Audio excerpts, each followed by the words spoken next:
makita kayo ngayon, na sama-sama tayo ngayon. So, hello everybody! Yay! Nakapalakpakan naman natin once again ang napakagandang Julia Montez! Ang ganda ni Julia!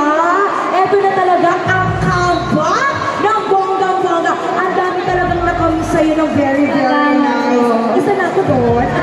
Salamat! Ano ang mensahe mo sa lahat ng fans ninyo na nandito ngayon? Actually, 5 AM pa lang nandito na. Grabe! Alam niyo po, sobrang pagpasok pa lang namin, ang sarap sa puso kasi ito yung nakakamiss eh.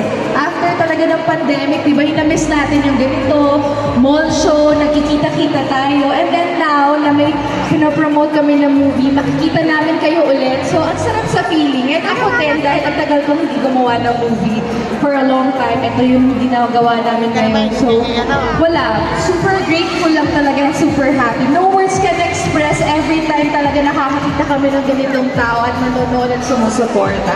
Sana lahat kayo manood sa October 18, ha? Correct! Naku, lahat yan manunood ng bonggang-bongga.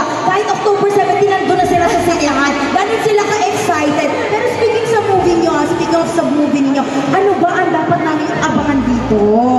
Marami. Kasi gaya nga na sinasabi ko po sa mga interviews, itong movie na to binago ako. So sana kapag napanood nyo, meron din kayong bit-bit na nabago kayo for good, for better.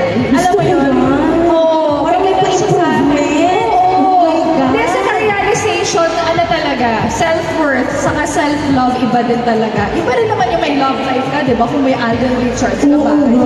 Iba rin talaga ang chemistry yung dalawa. In offer, aabangan talaga namin yan sa October 18. Only in cinema. Correct. At dahil dyan, imbitahan mo na silang lahat na talaga namang magpunta sa mga sinihan sa darating na October 18. Ayan, syempre po sa ating pong lahat, imbitahan nyo na po yung mga kaibigan ninyo, kamag-anak ninyo, lahat na po, pati po mga ex ninyo, para manood ng 5 Breakups and a Romance. October 18 po yan. Malay mo, magkabalikan kung